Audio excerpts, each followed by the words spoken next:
there, Internet. Troy to the max extreme here. Dinosaur Neil! And Ghost Hunter Dave. Together, we stream the Vista as IMPERIUS REX. Oh my god. We're going back. Mm-hmm. Back into the dream stream. Back! And Troy's back. And he's back! I'm back! Oh my god. All of us back at it, back doing it, back at it.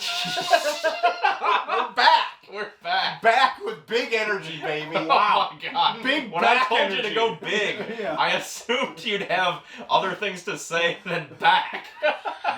No. Alright. No. Well, we've all been, Back! Yes! Oh, We've been back. oh, boy. Alright. Can we get real here? Yeah, let's get doing it. Does Does anyone else want to do the show? I made it perfectly clear, no. Alright. What? Do you want to just take it from after the intro? Yeah. What was the intro? We just introduced ourselves. That's it. Alright. Nothing could go wrong with that. Okay. So we're back. Gather round, friends and strangers alike, as we journey into a world beyond our own. Close your eyes, open your minds, and dare to dream. We've reconvened to take a look and follow up our analysis of Neil Gaiman's Sandman. You know, I don't know if you know, this is a big book. A lot of people like this. Yeah. It's been in development hell for decades. Yeah. And it finally sees the light of day, and nobody really knew what to expect. It's Netflix, they're hit or miss. Mm-hmm. But lo and behold, it was a pretty damn good show, right? Yeah, really. I went in with reservations because Yes. I'm like, oh, like, even looking back on the book, like, not all of it was always my favorite, but I look back on reading it fondly because I'm like, I know it's good. Mm-hmm. You're with some buds, you know. Yeah, you know, me and the bud drinking suds. some brews, yeah. But I was apprehensive because I'm like, I don't want them to just jump into it and have it be like a weird like lock and key situation that Netflix also produced. Yeah.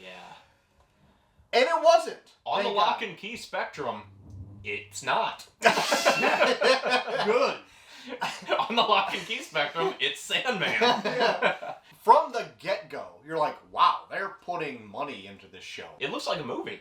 It really does. Like, from episodes 1, both me and my wife watched it, and we're like, man, this show looks really fucking good. Like, I had a friend who hasn't read the source material, not familiar with Sandman, asked me if they would like it. And I was like, yes, but I had to kind of give them the caveat. I'm like, it is very strange. And there are things that won't pay off until, like, the long run has kind of paid off. Like, there are things where you're going to be like, what the fuck is happening? And I'm like, you just kind of have to take that as, like, part of the universe. In all fairness, that is exactly what we thought as we were reading certain Yeah, parts of it. very true. One of my friends was kind of telling me the same thing, where he's like, you know, I'm guessing, like, the book gives you a little bit more on this stuff, because, like, this character comes up, we're like, what's the deal with them? And I'm like, no, not really. That's kind of how the book is. Like, things just happen. It's just like, it's a fantasy thing, and not everything has an explanation. yeah. Mm-hmm. I was trying to gauge Chelsea's reaction when stuff would happen and be like, does she like this? And she did. She liked it all, but she would ask a few questions like, so what's up with them? Like, you're going to have to wait.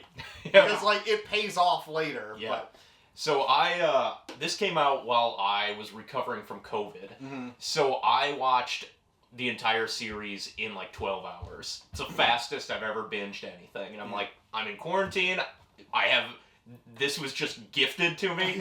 I'm just going to sit here and watch the whole thing. Nice. And I fucking loved it. yeah. And then I just, as of last night, rewatched it with my wife, business manager, because I wanted that same reaction. I was like, what does someone else think about this? And the whole time, I was just kind of like, and she liked it a lot too. I'm like, okay, everyone can like Sandman. Yeah. Except the bigots, apparently. But we'll get into that. I I mean, having it that we've read the whole thing, like, I could, like, oh, I know where this is going, but I wanted to be that person that's never seen it, and going into it like, what the fuck are you talking about, Neil Gaiman? But it all pays off. Obviously, people seem to like it. Yes. I also think it is very well cast. Mm-hmm. Like, I agree. Yes, expertly cast. I thought it would be a tall order to find somebody who really can play Morpheus well. Yeah. And I think it was done to a T in this. Not only Morpheus, a lot of characters done very well, faithfully well. And this is where we're just going to kind of get into your comment of bigots and garbage shit. Garbage shit. There's a lot of terrible takes out there of, like, oh, this is too gay, or why the, like race changing, all this shit. It's too woke. It's too woke. It's Sandman, wake up. I was going to, like, those people have...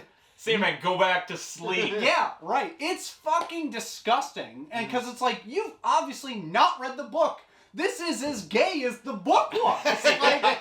And the book was in the 80s. Yeah, exactly. It doesn't matter. Like, none of it matters. Like, it all works it's perfectly. just aesthetic changes, but the character core is still the same. Yeah, like, Lucian, perfect. Like, awesome Why casting. does it need to be a stereotypical, like, white, middle-aged librarian guy? Yeah. Cain and Abel, actual, like... Arabian-looking people. Like, awesome. So my wife was talking about this too, and she mentioned the same thing. She really loved the cast of it. And she was like, it also just, like, from a viewer standpoint, made it so much easier to keep track of people. In a show where there's such a wide variety of weird characters, to be able to, like, look at someone and be like, oh yeah, they're that person.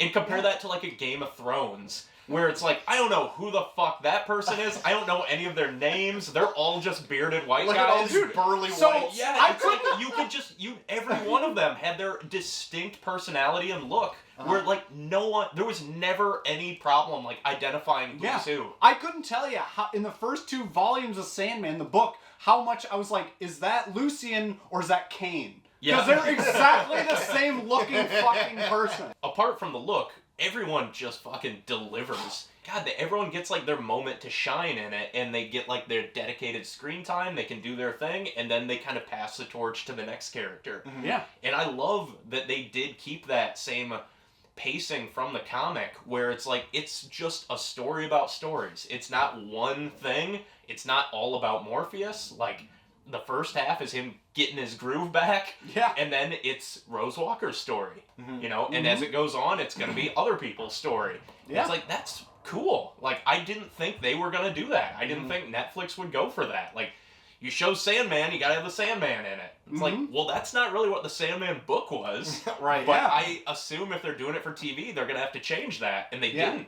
Like, it is probably the most faithful adaptation of, like, a prestige piece of comic literature that I've ever seen. And if that doesn't blow your mind, that Sandman is the one to do that is insane to me. Because like, you would think that's the one they'd want to take shortcuts with, because there's so much happening, so many characters, so much going on, but they pulled it off. And even the short little things that they might have written differently that weren't quite the same as a comic book, but they were like, we have to make some concessions on, like, what's actually going on between characters and this and that. Like, shit, what the fuck?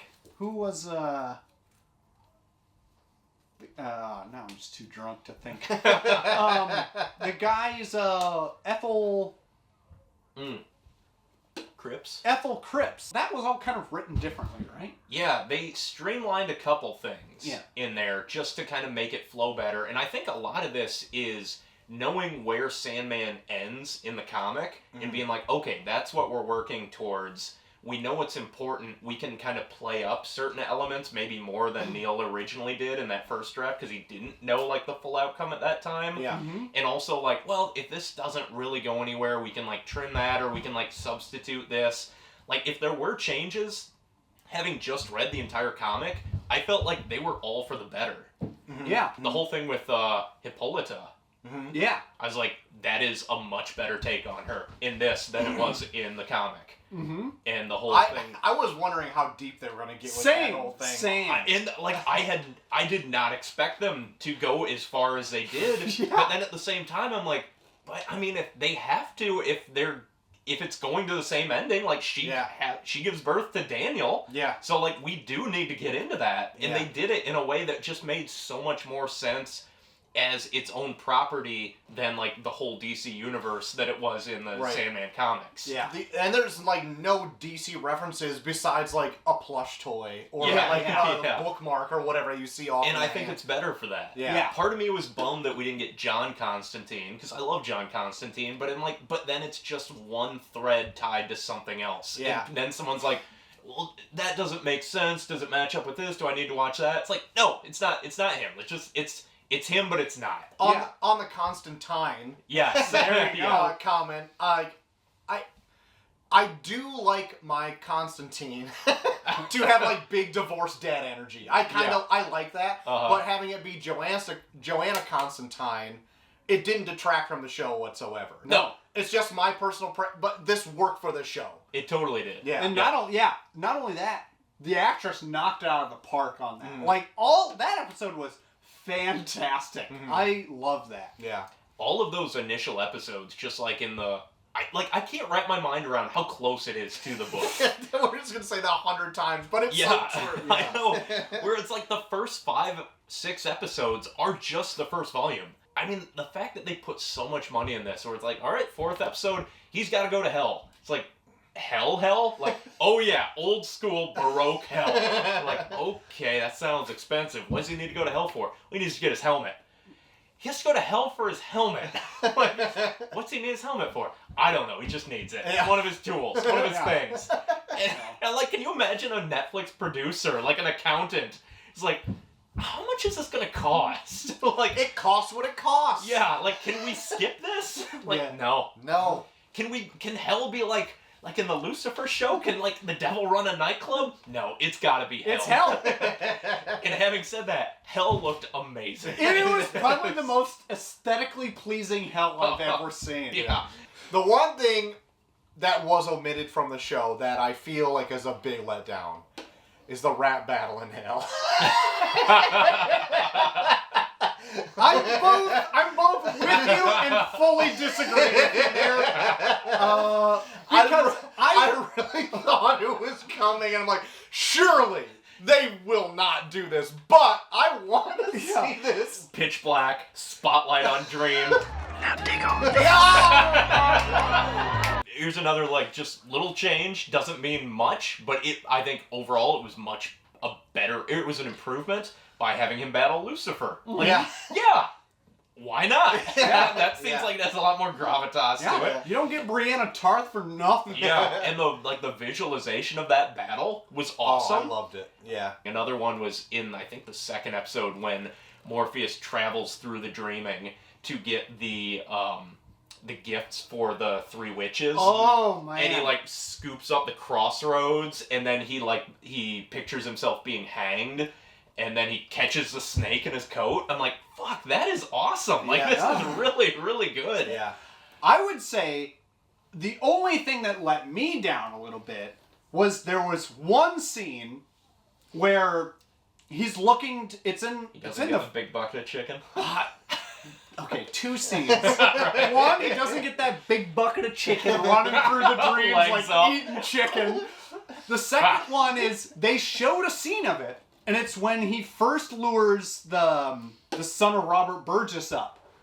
Okay. And he's like the cat, and he lures him up. And then you first see him sitting in that chair. He's got the fucking Dream gleaming eyes. Yep. I was kind of sad they didn't do that ever again. No. Because that scene gave me goosebumps on how cool that looked. Yeah. Like, it looked great. That like, was just excellent. pitch black, these just, like, sparkling diamonds of eyes. And then you never see that again. He became a lot more humanized as it went on. Yeah. So on that note, what did you think about the portrayal of Dream? And do you think it was spot on from the comic, or do you think they made him a little more likable? I think they did make him, because he comes off as a dick in the comics. Yeah. A lot. He cracks like a smile occasionally in this, where in certain times I was like, I don't mind that. At other times, like how he was talking to Rose Walker, I was like, Dream wouldn't do that. Yeah. Dream wouldn't help her find her brother. Yeah. No. Yeah. He fucks her over at the end. He's like, well, I got my shit. See ya. But there were times where I was like, he's a little more forgiving than he is in the book. But, like, I guess it doesn't hurt anything. He's less of a dick. I would say he is, but, if you're just jumping into the show and you need a protagonist, I think they did him well. Yeah. Because if he was how he was in the comic books, you'd be like, this is the fucking villain of this. This guy sucks. Like, that actor, Tom Sturridge, is awesome. Not only because he has a similar jawline to myself, but, like... That's why you got the coat. Yeah. But, like, when he's just sitting in that fucking glass bowl... Oh, God, yeah. That's, like, perfect. Yeah. He nails it. He's just fucking pissed off in there, and he's, like, looking for any way to get out. I love how they kind of changed the way... Like, in there, he looks emaciated, just so skinny and stuff, and then he kind of fills out as he gets more powerful. I thought that was a kind of a cool look. Yeah, I like the inclusion of his first Raven, too, which I believe was not in any of the books or anything. I don't remember it. But, oh man, did he get pissed on that? Yeah. I was a little bummed that he didn't give the Burgess child the waking nightmare that he had in the comic. I was looking at let him off a little too light there. Yeah. But they toned down some of the more horrendous moments. But there's stuff like the 24-hour diner where it's like, that captured the essence of the book. I mean, that is one of the most unsettling single issues in comics. Right. Not counting like Faust or something. Yeah. But it's a different level of unsettling. Yeah. Maybe more so. But, like, it got the point across without going into, like, torture porn territory. I was kind of curious on how gratuitous they were going to get once I realized they were actually going to get to that whole John Dee's kind of stuff. Yeah, when they got to the diner episode, I'm like, oh shit, Chelsea, this is like one of the issues I remember to a T because it's so fucking graphic. Yeah. And she's like, watch like this the whole time. Yeah. But, like, it's mostly just, like, the slow burn where it's like, oh, fuck, it's gonna kick off here, something bad. Yeah. And then it does, but, like, they don't dwell on it quite as long as the book does. Yeah. You still get everything out of it the same. Yeah. It just doesn't, like, wallow in the awfulness. Right. Mm-hmm. And, like, the whole twist on John Dee, where he isn't this horrible person that he was in the comics. He's not a supervillain. Yeah. He was just this kid that just got fucked over his entire life and kind of got fed up with it and thought, like, I'm going to try to help humanity by giving them the gift of being honest. And then by being honest, they're awful people. So, like, then fuck it. You guys just go ahead and, like, live in the bed you made. Yeah. And Dream kind of, like, opens his eyes to the fact that, like, no, like, people can't be honest because, like, their dreams are what keep them alive and that's what gives people passion. And I was like, what a great layer to a horrible issue. Honestly, and it was something that was completely different than the original intent of that comic. Yeah. But the fact that Neil Gaiman is still so heavily involved in this, you know that it's still coming from the source, but he's grown over time and just kind of realized, like, how he can improve on stuff that's already excellent. Yeah. It almost made you feel better about the outcome of that. Because in the original one, like, he's like, oh, Dr. Destiny, I'm just going to give you the best dreams you've ever had, or whatever. Go And you're back like, to Arkham. and you're just like, how have you had such harsh punishments for, like, the fucking Burgess kid? Your wife has been in hell for like a million years. You're like, fuck. You're like, Nada. Oh, fuck you, bitch. Yeah. You broke up with me. Like, there's that bullshit. And then he does that to John Dee. But, like, in this, you're like, okay, John Dee, like, he was kind of a victim here, he didn't really want to be bad. Like, you can see his point of view more so in this than, like, oh, I'm just gonna use my ruby. Yeah. I'm a gross fucking goblin, like, to, like, do shit in this diner or whatever. He's just like a regular guy who just wanted honesty to reveal. Yeah. And he let his driver live. Yes, too, which I liked. When that happened, I was Yeah. like, as it's approaching, I was like, fuck, I don't want to see her. Yeah, get I killed. know. It's The like- dog. And then he for gives her some the ruby, and I'm like, oh, okay. Yeah. Like, Yeah. all right, it's not the same Sandman, but it's Sandman. Yeah. It's just, I don't know, it just gives you a chance to, like, take a couple different chances, throw a few left turns in there. Zig but- where you zag before. Yeah. Exactly. Grab a hot dog instead of that chicken as you jump into the dreams. How about some of the other cast? Like, we're talking on this for a while. Everyone's exhausted, everything about Sandman, but we haven't had a chance to really talk about it. So we're going to chat here. We're going to chat. We're going to swim in it for a bit. How about Death? She is so pleasant. I love Death in this. And that whole episode that's like surrounding her, and they go on that journey through a day in her life or whatever. Mm-hmm. I love that episode. How about mashing that with the Hob episode? How'd you think that worked? Very well. Yeah. Like, it worked very well. So, I know. So we had a little chat on our Discord with a couple of people on how that went. And we had some people like, I wanted to see them interspersed. And I kind of thought, like, the way they did it is my preferred way of how they did it. Like, I get, like, how they play off of each other, but, like, I don't think you get the gravitas of either one if you splice them together.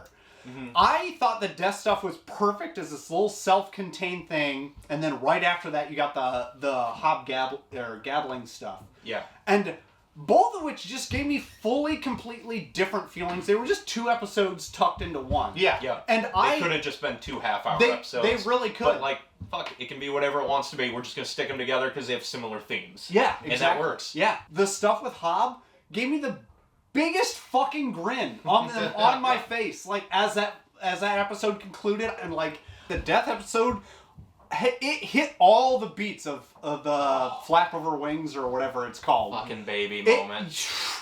Yeah, like all of it. Rough. It did. It honestly, and again, we're gonna say this again. Very comic accurate. Like, it is almost to a T. That whole episode where he's fucking feeding the birds at the beginning. I love that they planted a lot of seeds for future things. Like, he mentions that Joanna Constantine did a favor for him, which of course we know is getting Orpheus's head. Yeah. Obviously, the baby that's coming from Lita. And there was a ton of them. There's a bunch of little things where I'm like, oh man, if they're Will Shakespeare in the tavern, so it's like, well, obviously we're getting one of those Shakespeare adaptations. Yeah. There was even more in that, the next, like, so there's an 11th episode. Yeah, the one that they just dropped last week. They just released that there was a whole Calliope episode where they did touch on Orpheus more and even name dropped him. Yeah. So it's just like, can you do that and not want to follow up on all that stuff? When I was first thinking about, like, how do you adapt this and, like, what could you cut? And I was like, we could cut any of the short stories. And then I forget, like, well, fuck, like, no, you can't, because Orpheus is in a lot of them. He's only in the short stories. I missed the part where that's my problem. So, like, you have to keep some of those unless you just, like, squeeze them in a different way. But it really does seem like they are going, like, issue by issue on this. They aren't, like, taking ideas and just hodgepodging them together. They're like, all right, this episode is issue 1. This episode is issue 3. You know, it's like, awesome. Yeah. You know, I don't think we're not going to get 75 episodes, but just the fact that, like, they are really sticking to the groundwork that Neil laid. Yeah. It's great. I can't think of another adaptation of a show that has been that close. Movies, sure, but a TV show?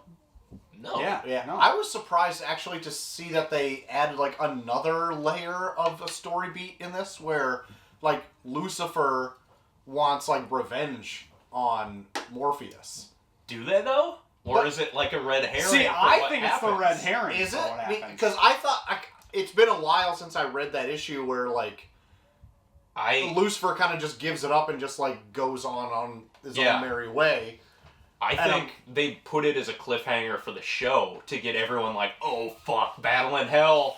And I think it's going to be like a rug pull-out moment where it's like, I agree. Actually, their big plan is to just saddle Dream with the key and step off. Okay. I think that was how I took it. That's how I took it as well. Okay. I did. Because it's so not what you'd expect that to be. Where it's like, oh, everyone's ready for this like big action scene. It's like, there's no fucking action in Sandman. No, sir. there's one pivotal character that we haven't talked about, which is expertly cast, Corinthian. Oh, yeah. Oh, God. Boyd Holbrook as Corinthian is goddamn so fucking perfect. charming. Can we talk about the drip? Oh my! Of That the Colonel Sanders drip of the Corinthian. God damn it! That cream suit pork pie hat. That sky blue shirt. I want that look. I know.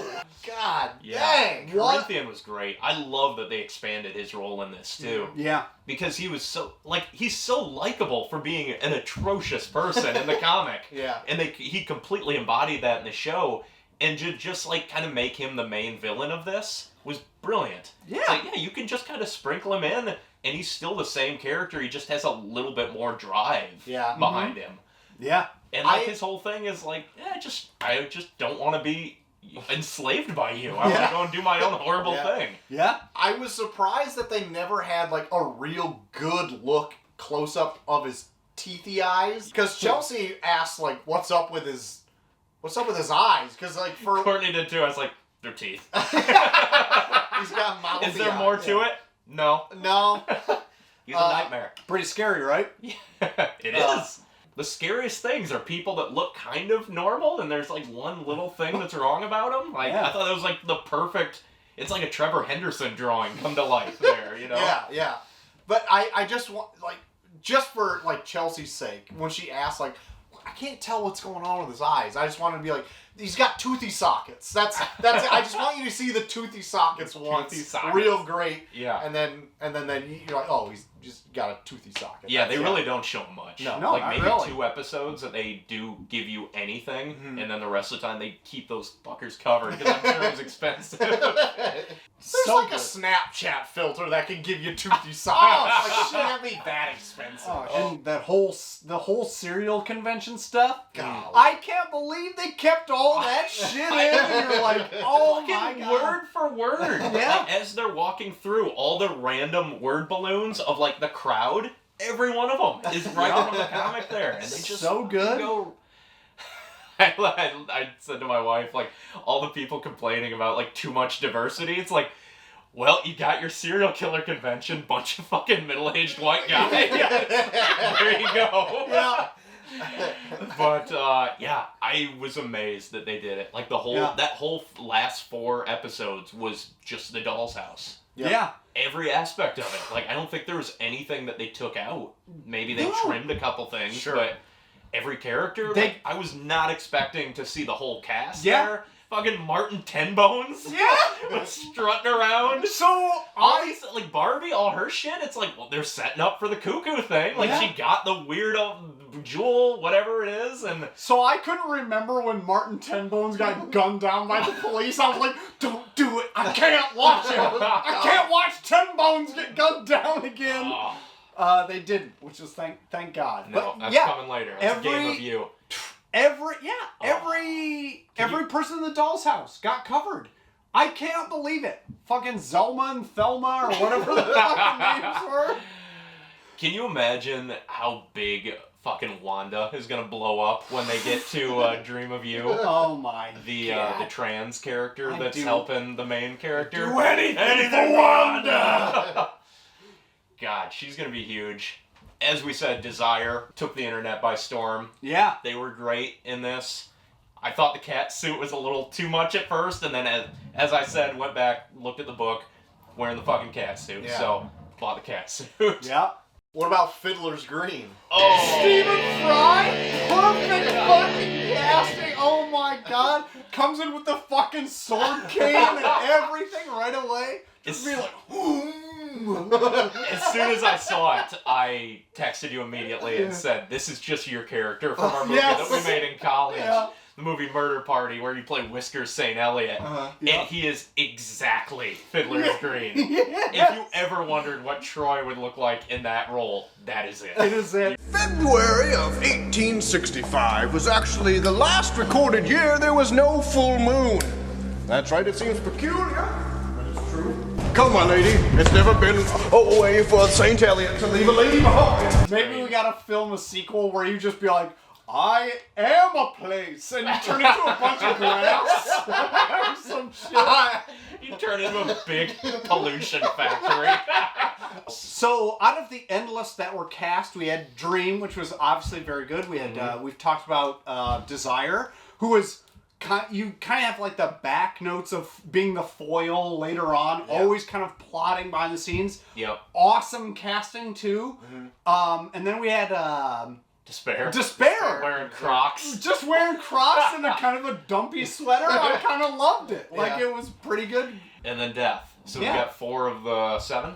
One thing we haven't talked about is kind of the 11th episode they had just dropped. So we kind of talked briefly about the Calliope episode, which is these are kind of short stories where Dream is kind of secondary character to them. They're from the Dream Country collection, Volume 3. So they've done half of it now with that episode. Yeah, and we had a Dream of Cats episode. Kind of a Scanner Darkly type rotoscoped kind of animated version. I really enjoyed those kind of episodes. I hope they do little animated bits for kind of those. They could totally do like more animated stuff. Yeah, because that was like a little 15-minute clip of exactly what happens in that little volume. It was awesome. Yeah, that was excellent. No notes on the Cats one. It was like the comic brought to life. Yeah, perfectly.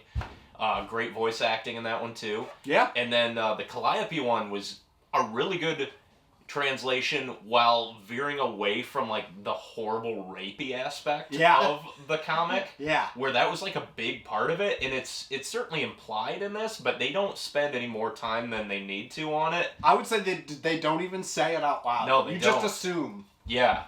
And the guy's still awful, but he's not as one-dimensionally awful as he was in the book, too. Like, he has a little bit more to him. Three-dimensionally awful. He's three-dimensional. He's like Jed's stepdad or whatever in this, where he was one-dimensionally awful. Maybe if that's one complaint in this, some of the characters were, like, that guy, for instance, the uncle whatever, is, like, almost, like, mustache-twirlingly, cartoonishly awful. It's like, maybe there are people like that. Maybe there are situations like that. But it just seems like, oh my god, this person has no redeeming personality or qualities whatsoever. Like, his entire existence is to be a piece of shit. For what, $130 a month? Yeah. $80 or no, what was it? Yeah. I don't remember what it was. It was $800. Okay, so it's a little more. Yeah. You kind of wish he got his eyes scooped out and eaten. Yeah, well, he might have. He did. Corinthian got him. Fucking got eaten. Yep. I don't care. We can pop them out like Cadbury eggs. Oh, use the thumbs. Pop them out. So that was good. I love that little drop that we just got out of nowhere with that special like double episode. I hope they do more of those. Same. That might be all they have. Apparently, see. jury's still out on season 2, but I would hope with the amount of reception that this has gotten and critical acclaim that it would be a shoo-in. Right. Like, how can you not? I know it's expensive, but like, how can you fucking not? Yeah. How can you pass on that? I would hope it definitely gets a second season. I really think to tell like a good chunk of Sandman, 3 good, well-plotted seasons could get like almost all of it. I think so too. Yeah. I hope they hold out for that. I don't know if it will, because if I don't know how expensive it was. Maybe it's like $500 million. I don't fucking know how much it can't be like Game of Thrones money. Like, I would Netflix isn't imagine. throwing around Game of Thrones money. Yeah. You know? Just reuse some of those Dream Castle shots. I don't care. You know? Just reverse it. I can't tell. Yeah. I mean, I'm excited for more. Me too. Oh, absolutely. I mean, I'm glad they waited as long as they did, because they fucking nailed it. Yeah. Patton Oswalt as fucking Matthew. We didn't touch on him. Perfect. Fuck it, let's go to hell. He says that. It's great. I didn't picture Matthew with as much personality as Patton gives him. Patton is Patton Oswalt in everything. Yeah. And maybe that was one thing that immediately I was like, ooh, he's a little much for me. I mean, but by the end of the book, he gets to that point. Yep. And like, I warmed up to it. And I'm like, he's a good buddy for Dream. You know, like, they have a good back and forth there. So I was okay with it. But initially I was like, oh, he's doing Patton Oswalt hard here. Yeah. He's just Patton Oswalt. Yeah. Oh, I forgot about another ancillary character. Merv. Oh! In it. Like, Mark Hamill does the voice of Merv, which is awesome. Like, you almost were like, is that him? And, like, I love how it's animated. It almost looked like stop motion. Yes. Yeah. It was awesome, but it looked like the old, like, Rudolph the Red-Nosed Reindeer stop motion. Like, everything else is seamless, and that was, like, intentionally, like, a little jittery. Yeah. Which I thought was brilliant. I love that they threw him in. Like, oh, this Pumpkin Man's here. Oh. He was in the trailer, and I was hoping he would be in it a little bit more, and I was like, okay, a little reserved on the Merv, but there could be more Merv in the future. There is more Merv. Oh. Merv with when he gets the fucking machine gun, the butter. Oh, we can't wait. Yeah. Speaking of special effects, I think my favorite shot of the entire thing was where Matthew goes flying into the real world. He's in the dreaming, and he goes to, I think, find Rose, and he flies up to the ceiling, which is like a Sistine Chapel painting, goes and like weaves between the figures and the clouds into the sky, and then just comes out of the sky in the real world and goes down to like the houses. Oh shit! And it's like, that was phenomenal looking. Like, that was fucking beautiful. Everything looked great. Even like in Hell, like the Devil's Lackey, the girl with the burned face. I'm like, that looked fucking great. And she's nobody in this. You could just lose her. Like, she does not matter in the grand scheme of this. Yeah. But just the fact, like, they put all these characters in here, and you might be like, why are they here? And you're like, I don't know. They were in the book. What do they do in the book? Nothing. Shut up it's in about here. it. Yeah. Yeah. So what are you excited to see going forward? I want to see how Delirium works. Yeah. Like, if they put that in, and it's just like, what the Oh. fuck am I looking at kind of thing, that would be amazing to She see. could be either amazing or horribly infuriating, depending on, like, how hard they go into it. Yeah. Because, like, Volume 3 is a shorts, which we got 2 of already. They can throw the other 2. Well, one of them's a DC character, that Metamorpho girl, so that might get scrapped entirely. Yeah. But then we get Season of the Mists, which would be the next piece. That is a big one. And then is it Game of You, then?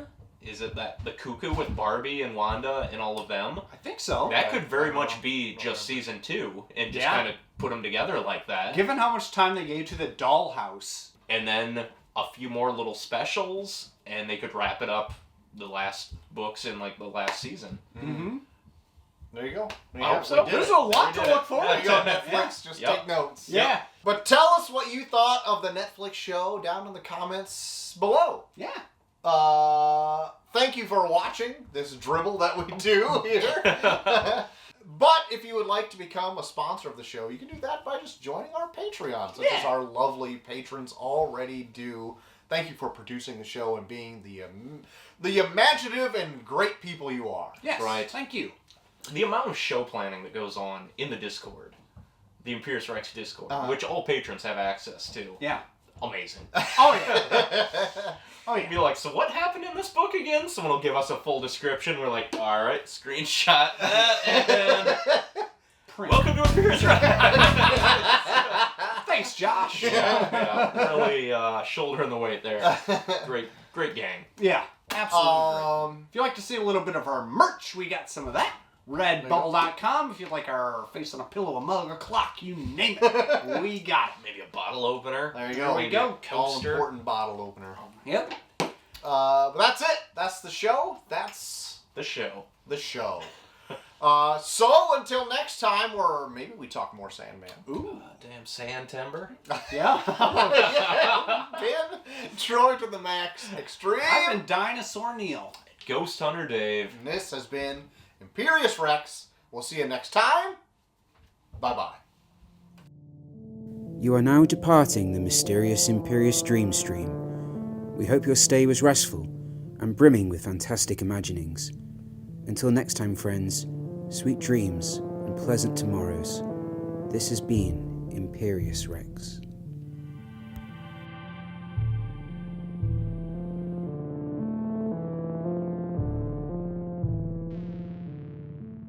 I went on Amazon, type in cattail, the autocomplete goes butt plug. I was like, well, not for this show. Oh, hello there. No, I can't do British names. Hello. I think that's racist. Damn it. Now I have to delete these cards. Step up from Spawn.